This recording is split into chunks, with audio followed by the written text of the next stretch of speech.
You thought it would never happen. Oh. And already a hand is up. 2 hands are, oh my gosh. You guys, don't make me cry. Don't make me cry. 2 hands are up. Yeah, so I got in. It was like 4 in the morning. Welcome aboard, everyone. Thank you very much for being here. Certainly, we are all interested in the Vice President, his remarks. Today's going to be slightly different. It already is a little bit. I was on the Secretary's travel, of course. Many of you were as well. Raise your hands if you were on that lovely travel experience through the forests of the world. 1. Yeah, all right. Got home about 4 in the morning. And so don't take advantage of me. I've had a few hours sleep. But yes, so it's been an unusual day, and I wanted to do this because, gosh, nothing's happened. So I thought we'd just have simple chats today. But it's different in that there are several large issues, which I believe all of you would be interested in, mostly, that are significant. And so we're going to move in that regard. And I've got a bit of an announcement for you as well.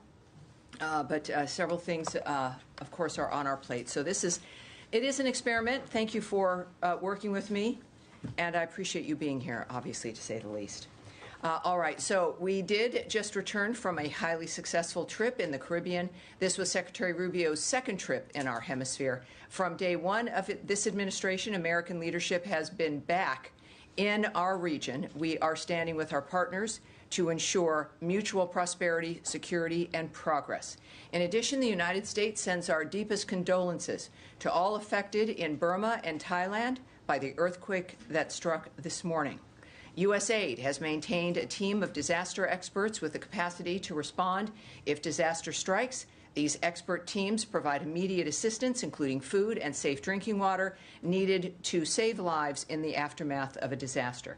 The United States is evaluating the need for assistance based on requests and dynamic reporting. We are also united in support for the people of the Republic of Korea as they face devastating wildfires that have caused loss of life and destruction. We have not forgotten the Republic of Korea's unwavering support during the wildfires in Los Angeles and Hawaii. Just as they stood with us, we stand with them. As the Office of the Secretary also announced today, the Department of State and the U.S. Agency for International Development, USAID, have notified Congress on their intent to undertake a reorganization that would involve realigning certain USAID functions to the department by July 1st, 2025, and discontinuing the remaining USAID functions that do not align with administration priorities, I should say. In the words of Secretary Rubio in his statement, foreign assistance done right can advance our national interests, protect our borders, and strengthen our partnerships with key allies. Unfortunately, USAID strayed from its original mission long ago. As a result, the gains were too few and the costs were too high. Thanks to President Trump, this misguided and fiscally irresponsible era is now over. We are reorienting, I should say, our foreign assistance programs to align directly with what is best for the United States and our citizens. We are continuing essential life-saving programs and making strategic investments that strengthen our partners and our own country. This is yet another promise made and delivered to the American people. Finally, the United States announced important steps to disrupt the complex schemes Hezbollah uses to conceal its illicit behavior and acquire revenue to fund its malign activities. Today, we sanctioned 5 individuals and 3 entities for ties to U.S. designated Hezbollah. The United States is taking decisive action against anyone involved in facilitating Iran's oil sales at any stage of the supply chain. Today's designation supports the President's policy of maximum pressure on Iran and its terrorist proxies. And now, I'm open for questions. Now, there are all the hands. Dare I say, Matt Lee, who doesn't even, he's kind of got a pen, he's kind of raised the hand. But yes, go ahead, sir. Thank you. My pleasure. Thank you. And, you know, I got you. I don't know how you got back at 4 o'clock. I got back at 3:30. Well, there you go. We will not discuss transportation and domiciles, but go ahead, sir. I guess the traffic was worse for you than it was for me. Anyway, I have two. They'll be both very brief. One, I think you can answer quite quickly because the Secretary addressed it on the plane last night on the way from Suriname to Florida, and that is about the Yale project on the Ukrainian children taken to Russia. What exactly has been restored, even if just temporarily? Can you give us a Sure. dollar amount? And then I've just got one more also. Yes, and I'll repeat what the President said. There should be a transcript up of with these gaggles that happened in the back of the plane with our bullpen. And he was asked about, there was a very misleading tweet, I think, from a reporter saying that funding had been reversed and restored. The Secretary noted, no, it hasn't been. But I can tell you exactly what has occurred, and something, in fact, has. So, first of all, a couple of things here.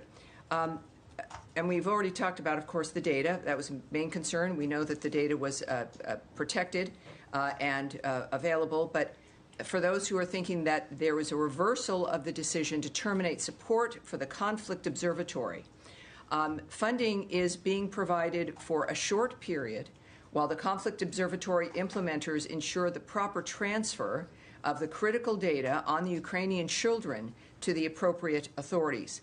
It is part of the standard closeout procedures for terminated programs. So this is not a reversal of funding. It's not a restoration. It is part of the closeout dynamic that we've realized in the process of closing it out about what needs to happen to finish that process. Also, as we learned about more specific requirements of the closeout, we provided then updated guidance to the implementer. So this is what has occurred. As part of the foreign assistance review directed by the Secretary consistent with the Executive Order 14169, the award supporting the Ukraine Conflict Observatory was paused effective January 25th. Following a review, the U.S. Department of State terminated the award on February 26th. So when we think about the nature of, very good example of what was fake news, based essentially on something partially accurate, but this is the fact of the matter. There is no reversal of funding. It has not been renewed. This is a closeout procedure that required funding to move to make sure the data that was retained, that exists, is moved to the proper authorities. So how much is it, do you know? For how long? No, I can't speak to the amount of money. It's going to be an amount of money that facilitates the goal of that closeout. Okay, Matt, well, hold on. Wait. I beg your pardon. Matt, I beg your pardon. Go ahead. Thanks. I'm just trying to get some more fidelity on the number of foreign students' visas that have been revoked. There's been some back and forth, and it's a little nebulous. Sure. If you have not the exact figure, I'm sure, because it's a fluid situation, but it's one of my new favorite words, because that is somewhat correct. We know that, of course, there's some things I've said, I think, regularly on the issue of visas, is that we don't speak about specifics, right? We tend to also not provide statistics, and I think that's also important. So I'm not going to talk to you about numbers, because also it does continue to change. As we talk about numbers and everything else, we're looking at a framework where it gets us closer to the specifics for individuals, which we don't want to do. Of course, it's a big story. It's something also that's important when it comes to the larger story of the revocation of visas and why that's happening. But the Secretary also addressed this a couple of times on the trip. He was asked about certain numbers of visas that were revoked. He said he didn't know, but that we'll revoke the visas of whoever it is that fits within the category of what it is we're deciding is going to get your visa revoked, which is illegal activity, essentially. I do know that from our own conversations here, that, here we go, the department, I can say this specifically, revokes visas every day in order to secure America's borders and keep our communities safe, and will continue to do so. Because the process is ongoing, the number of revocations, as I've noted, is dynamic, and the department generally does not provide statistics on visa revocations, and generally we were not going to add anything at this time. But clearly, This is a process that we're committed to and is part of making America safe again. It's within our right, it's within the right of every sovereign nation to make a determination who will stay in this country, who'll be allowed in this country. And the Secretary, of course, has been very clear on this. What we can also say is that we have zero tolerance for non-citizens who violate U.S. laws.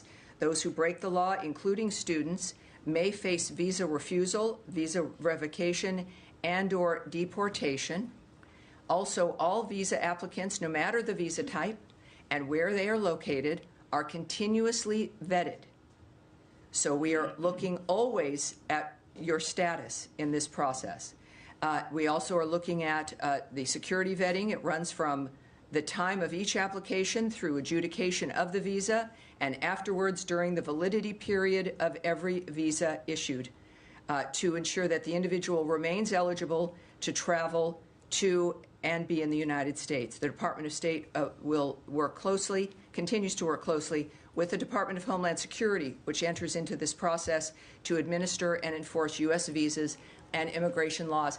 A lot of this may have been unknown to people who have visas because we haven't had to discuss it before, but I think that should answer your question. Yes, ma'am. Thank you very much. I want to follow up on the same topic. I want to go back to the detention of Turkish students. All right, so what we're going to do is I do want to stay within a certain block so that we don't go back and forth because there's, again, a number of larger issues, and that includes this issue, the U.S. aid issue, the visa issues, the announcements made today. We have sanctions on Hezbollah, which are important to discuss. So, Andrea Mitchell. Yes, ma'am. We'll come back to you. Okay. We'll come back to you, I absolutely. wanted to ask you about U.S. aid, Yes, ma'am. disaster relief, and about the children. Yes, ma'am. Okay, for the disaster relief, can you tell us when the disaster relief teams might be mobilized and ready, how soon that might take place? Have requests already come in, to your knowledge? And has the reorganization of U.S. aid affected our ability in these instances to assemble a team and mobilize them quickly? Well, from conversations through the last, since early this morning, what I can tell you is that we wait for formal requests, so that has not, at least maybe in the last 5 minutes, but coming up here to the podium, we are waiting any formal requests. We are ready. Obviously, we are watching what is transpiring.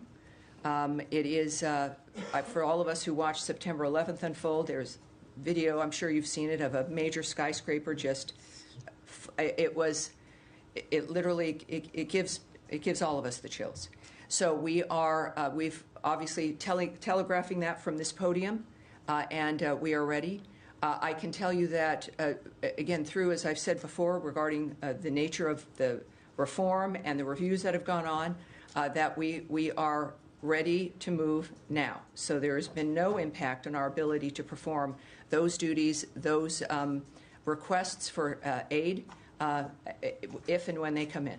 And to just follow up Yes, ma'am. on the children and the broader question about war crimes and investigations, which had been undertaken with coordination with the State Department, understanding that the data have been preserved. Correct. But does that mean, can we infer from that investigations will not be conducted by this government of war crimes going forward, in either the crime of kidnapping or the war crimes that were undertaken, Bucha, Mariupol, all these other places? I've cautioned always for us to not place a whole host of issues attached to something starting or stopping. And that, our work and our commitment to the world is on display every day through certainly Secretary Rubio's commitment, the nature of who he meets with, what he's done when it comes to summits, negotiations, bargaining, the issue of working for ceasefires. It has been a hallmark and remains a hallmark and will be, I have to say, a hallmark of this administration and of Secretary Rubio's tenure here.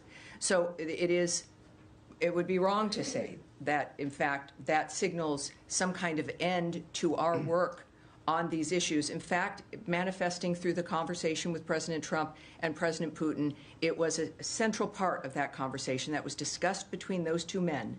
And I think that shows you where it's placed now But and where it will continue to be placed. the Well, evidence here's what I do know, which may speak to that a bit. is that the data is not being transferred to a storage facility. It's being transferred to the appropriate authorities. And I think that can tell us that the nature of the trajectory of this data, but also I can't speak to what then moves at that point once it's been transferred. I have a tiny feeling that with all of your investigations and questions, that we will continue to get the details of what happens next. I'm talking about the crimes that are now underway today, tomorrow, next month. Is it anyone in this government investigating, anyone that, to your knowledge, at the State Department or connected to it, investigating crimes current and future since the data that has been? Well, first, I'm not going to discuss the details of what the State Department is doing when it comes to its investigations, when it comes to contemplations or negotiations or diplomatic decision-making, whether on any level with any situation, any case that's involved. But what I can point to, I think it's safe to point to, is this nation's history of being involved in making sure that the right thing gets done. There are a number of other entities of which, of course, we are involved, including the United Nations, and, of course, other Europe, or the nations of the civilized world. So I would, same with whether it's aid, this argument that we are stopping our aid and we're out of of caring about providing foreign aid. Of course, that's not true. And because one grant dynamic has stopped in this country at one university, that is not the determiner of the nature of the work of the State Department of the United States. That's unfair, frankly, and moves people into this idea that everything is contained in one moment when there are thousands of moments and work going on around the world, but certainly including the nature of what the State Department's doing under the direction of Marco Rubio, when a commitment of the State Department to solve these problems, to stop carnage, to find justice. We want to be safe, secure, and prosperous for ourselves and for our neighbors. So that would not be an accurate conclusion based on this one particular grant. Yes, ma'am. Yeah, go ahead. Jamie. I just want to follow up on the earthquake response. The president said about an hour ago, we are going to be helping. We've already alerted the people. And you're saying, of course, you're waiting if and when those requests come in. So for the disaster response teams. So just wondering if you could clarify, is the State Department going to be doing anything else to help? Are there financial resources that are being devoted to these impacted countries? And then can you also just say what governments you are in contact with? Well, again, the president, as you noted, had made some comments regarding that, which is terrific. Again, another indication that while the State Department does work on all these issues in general, of course, the president's going to make decisions about where we go and who we assist. When it comes to what we are waiting for here or looking for here, it could be different than what's happening at the White House. And, of course, I would refer you to the White House for further information in that regard.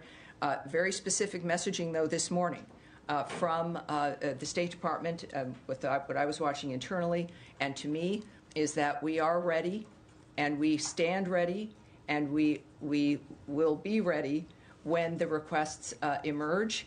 And that's what I know, and that's what will happen. Yeah. All right. Yes. Thanks. Just staying on USAID or USAID. Sure. Today, USAID Foreign Service Officers received a reduction in force notice.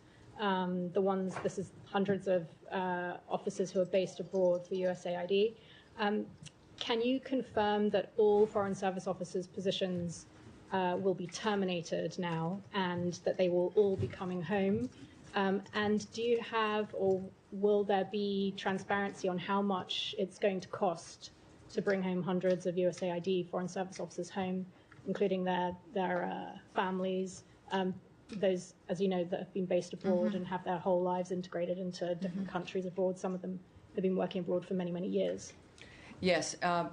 The Secretary has mentioned throughout this process, I've mentioned to you, that with any major change, there's going to be disruption.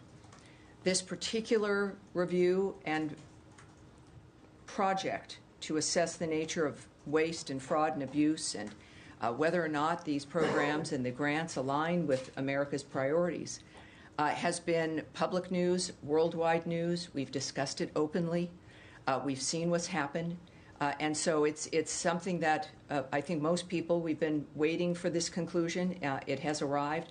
I can't speak to the number of people who will not be a Foreign Service officer at this point. I can't say if it's going to be every single one. There'll be a point where I don't have to speak about fluid situations and things that are changing and moving every day. But of course, this is it's a restructuring essentially. And there's going to be, from one statement made, that there'll be from USAID, and a statement about the last mission, if you will, is that like any restructuring, there will inevitably be disruptions. From Secretary Rubio down, we are committed to ensuring that USAID personnel remain safe and that the agency's ongoing life-saving aid programs remain both intact and operational. And it's something that we're committed to. There are periods of time for blocks of individuals to come home and to be separated. But it's dynamic when you're looking at such a reorganization that's going to happen. We will, I'm sure, with this being a public story, have more information every day. And when that's possible, as I seek it out, I will bring it to you. And All just right. one on the RAF, Sure. This note also said that employees will be separated from the Foreign Service effective from the 1st of July. Does that mean that they are not guaranteed an opportunity to apply for jobs? Well, no, that's not true. There will be jobs that then can be applied for by those who have been separated. I can't tell you how many of those will exist, or even the structure of what that is, but there's been a very specific note that for the jobs that then are open, these individuals, or at least some of them, will be able to apply. So that will be part of it as well. Yes, Daphne. Thank you. On what you said on the response to the earthquakes, I just wanted to clarify, is that the Disaster Assistance Response Team, the DART, that you're referring to? DARTs. Yes, it's the DART system. Okay, great. And how quickly would that team be able to get on site given the contract terminations and the cuts at USAID? Will they be able to respond as quickly as they've been able to in the past? Well, from what I'm told is that what's been happening at USAID has not affected our ability to employ the DART system as we always have. When it comes to where they are and in that particular location, I can't give you a timeline, but clearly, as said repeatedly, we stand ready. And there's an understanding of what the situation is, and that certainly has not been impeded whatsoever. All right. On the USAID. Oh, yeah, yes, absolutely. Yeah, and I was also got home at 4 a.m. Thank you very much. A lot of the embassies that he's been visiting have also big USAID missions and local staff that are Yes. hired for them. So in this reduction, are all the local staff also being fired as you downsize? Well, USAID? the messages I've seen and the guidance I've received is about Foreign Service officers. So I can't speak to where the local staff there fits within that framework. But so if they're not Foreign Service officers, but each mission is in a different dynamic. So I would. I can't speak to that at this point. And one other question on another topic, Carrie Lake is talking about firing about almost 700 journalists at VOA. For those who are visa holders and from countries that where it might be dangerous for them to return, Yes.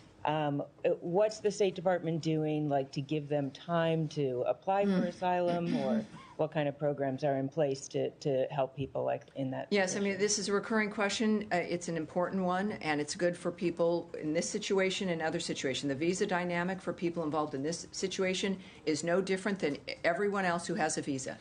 That if you're here on a work visa and your job ends, some people have gotten another job on that framework and have then reapplied and have gotten a visa for that new job. If that's not going to happen, of course, there's like a 30-day period of time for you to take action about going home, going to your home country, or not. But then you would be here without a visa illegally. If you are from a country and you cannot return because of fear of what will occur to you if returning to that country, you can apply for asylum.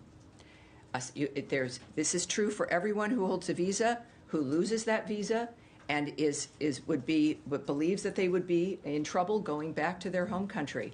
That is an option, and that is something that they can do as well if that's a case that they face. All right.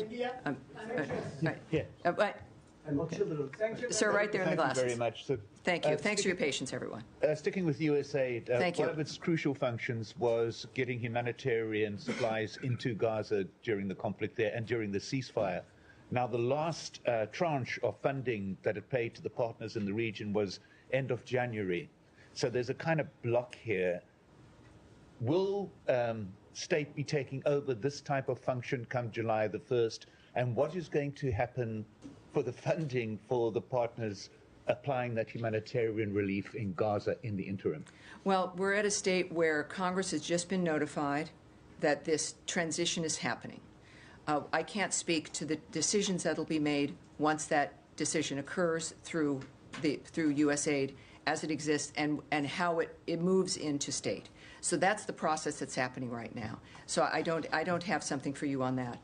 But we also know that dynamic is very complicated, as we've talked about every day, importantly, and it remains complicated.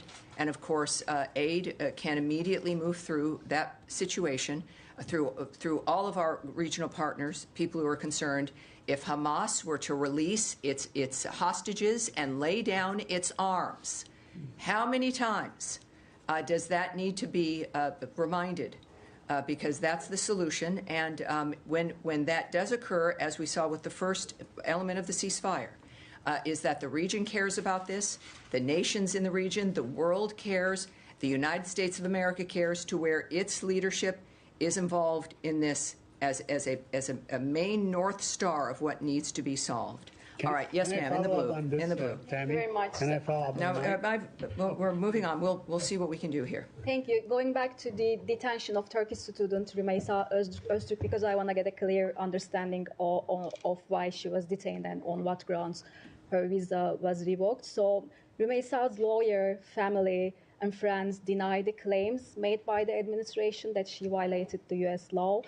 Her lawyer states that Rümeysa has not been accused of committing any crime, and they say she was detained solely for writing an article criticizing Israel. What is your response to that? Was she detained just because she wrote an article expressing her views?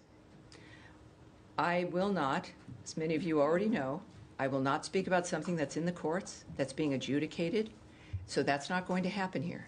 I can point to Secretary Rubio's remarks about this on the plane to the reporters as we were returning home last night, is that the DHS, which manages this framework, clearly felt that she had committed crimes that required her detention.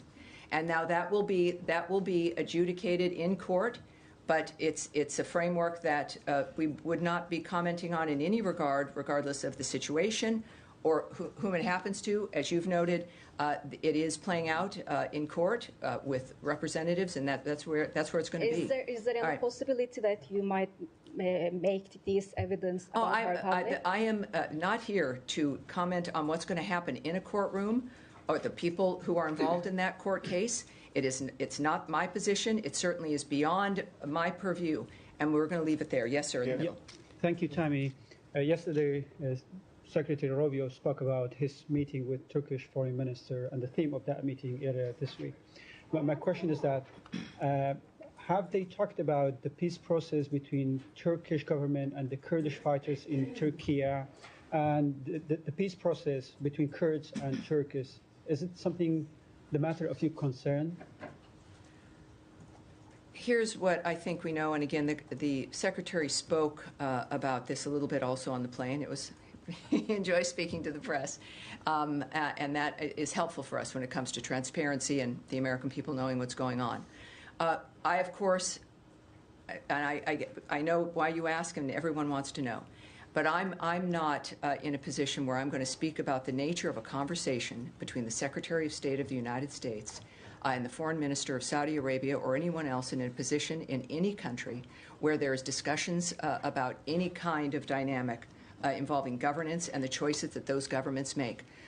What I can say, of course, as we know, is that Turkey is an ally, a member of NATO, and the conversations we have are often and deal with issues that are of importance to both countries. So I'm going to leave it there. So yes, sir, with the glasses in the back here. Oh, thank you. Thanks. I have one question. Sergey Yumatov with TASS News Agency. So my question is on Russia and Ukraine. When do you expect the next round of consultations between the American and Russian delegations to occur? Well, we know, of course, that we have our teams that have returned from the last Saudi Arabian technical framework of what they were working on there. The Secretary has noted in some of his comments that now we have to take a look at what's been accomplished and what we need to be doing, and we will decide at that point about how we proceed. All right? All right. Yes, sir. Can I move to Lebanon? Yes, certainly. Thank you, Tammy. Ahmed Hazim, Al Jazeera. Today, there was some missiles fired in northern Israel from Lebanon. Israel retaliated with airstrikes and artillery in the south and even in the capital, Beirut.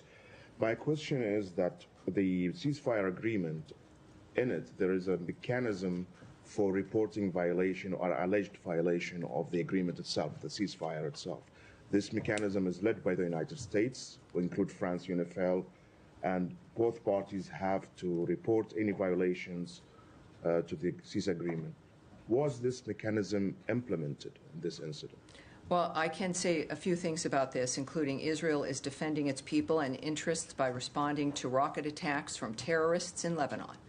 As part of the cessation of hostilities agreement, the government of Lebanon is responsible for disarming Hezbollah, and we expect the Lebanese armed forces to disarm these terrorists to prevent further hostilities.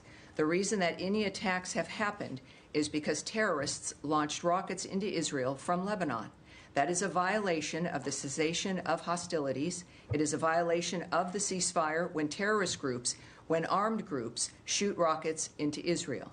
Whether it's Hezbollah or whether it's Palestinian groups like Hamas, it does not matter. Israel has to respond as the United States would have to respond, or any other country would have to respond in this kind of situation.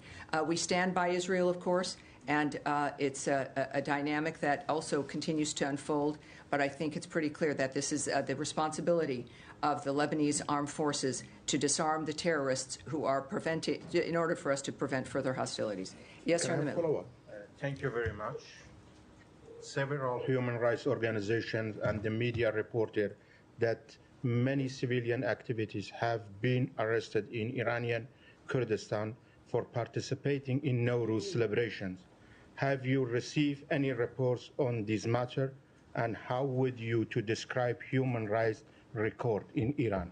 Yes, yes, we are aware of those reports, that the Iranian regime has been arresting Iranian Kurds for participating in those celebrations. The regime is one of the world's worst violators of human rights, oppressing the Iranian people to maintain its grip on power and curtailing their exercise of fundamental freedoms. In Iran, the freedom of expression, peaceful assembly, and religion are completely ignored. The regime unjustly executes more people than any other country, persecutes members of religious and ethnic minority groups, and uses tactics like arbitrary arrest and torture and other violations to intimidate political opponents and squash dissent. We will continue to support and defend the human rights of the people of Iran against the regime's continued human rights abuses and authoritarian repression. All right. All right, go ahead. Thank you, Tammy. Very quick question. Axios reported yesterday that a new U.S. proposal was submitted to reignite the ceasefire talks and so on. Can you share with us anything about the status of this peace proposal that was submitted by the United States? Is it gaining traction? What is next? Yes, I can't speak to that today, but we are, again, next week returning we're going to have a Monday briefing, and I have a feeling you might have another question, and I will be answering your question tomorrow, but we'll do that. Yes, Daphne. Can I follow up on... No, we're going to Daphne here, but yes, thank you. Just on the Panama Canal, today China is... The Panama Canal, all right. Sorry.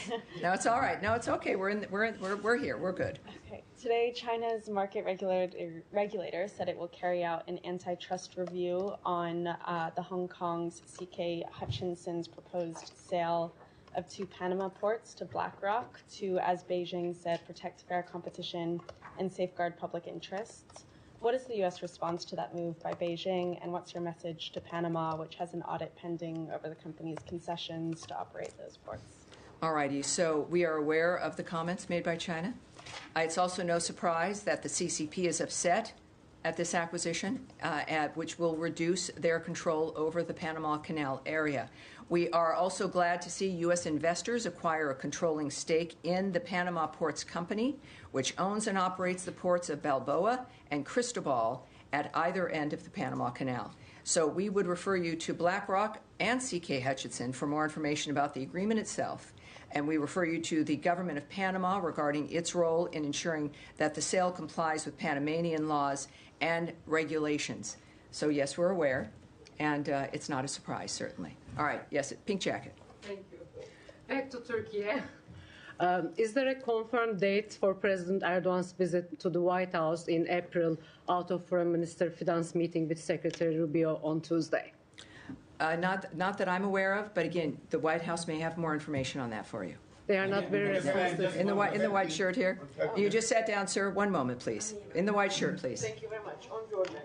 I'm sorry? On Georgia, if I may. Okay, sure. Thank you very much. Have you had any communication with the ruling party in Georgia? And if so, could you share what type of communication exists between you now? You know that the situation in Georgia is very difficult. The Georgian people and the international community do not recognize the election results. Peaceful protesters have been arrested, as well as an independent journalist who's currently in jail. Okay. So, given these circumstances, what is your perspective on the situation in Georgia? I do want to answer that, and as a result, we're going to take that back, and we will have an answer for you. All right? Thank you. All right. Yes, sir. Yeah, I can. I'm sorry to jump to another region, but I wanted to ask. It's everywhere. There's news everywhere. Yeah. South Sudan. Sure. Do you have the State Department have any comment on the situation there, which is on the brink of plunging back into the civil war? The vice president was put under house arrest, and the situation is pretty dire. So I was wondering if the U.S. State Department has any comment on that. Well, of course, there's been news on this, the dire situation, I think, throughout the area, and then whether it's North Darfur, et cetera. So we are concerned about a number of issues that are unfolding, and that, too, I'm going to have to get some updated information on, because what I'm seeing here is I'd like something new, some updates there. So we'll have that. We'll bring that back for you for sure. Yes, sir. Thank you. Thank you so much. Jahan Saibali from ARY News, Pakistan. Okay. For the last few months, we have seen a rise in terrorist activities in Pakistan. Hundreds of civilians and security officials lost their lives.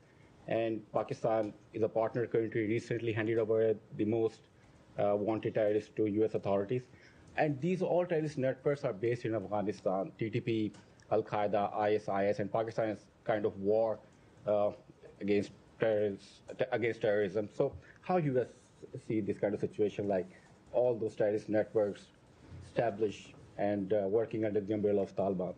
Well, it's a dynamic where we're aware of certain problems, human rights issues, et cetera. But again, we seem to be in a series here of things that I want to take back on this. So I'm going to take that back. If you don't mind, we're going to go on. Okay, and what I do want to discuss here, sir, and if someone has, I want to discuss the Hezbollah sanctions that we have going on as well. I know that many of you might be interested in that as well. But let's go on. I'm not going to start to try to direct what we're saying here. Let's go on. Let's go on here. Yes, sir. Yes, sir. Go ahead. Yeah, I was about to ask about the Hezbollah. You can talk a little bit about the sanctions and also the Lebanese foreign minister with the Syrian one signed an agreement for the border in Syria between Syria and Lebanon. If you have also something on that. Yes, yes, we do. So first, let's start here with Hezbollah. The United States is designating 5 individuals and 3 entities pursuant to Executive Order 13224 as amended for ties to U.S. designated Hezbollah or individuals designated through this action. The action advances President Trump's maximum pressure policy on Iran and its proxies.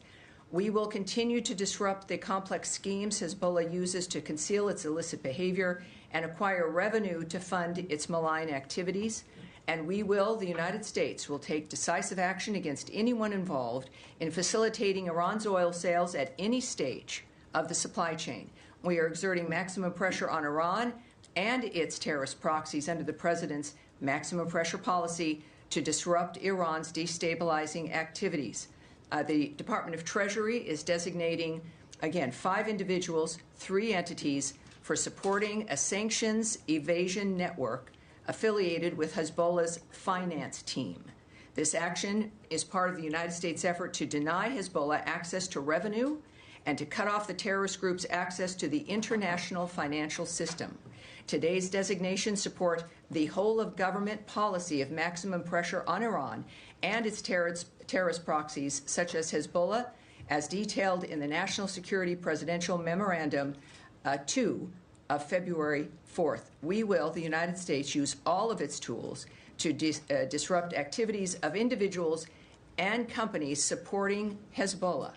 The United States is committed to working with partners to disrupt terrorism and terrorist financing worldwide. All right. Yes, sir. And this will be it. This will be the last. So make it good. I'm going to go back to the very first question. Just all right. All right. Sure. Make a good circle. The issue of Ukrainian children. The president was asked about Ukraine just a couple of hours ago, and he did highlight the issue of Ukrainian children. He did. He did. It looks like this is something he cares about.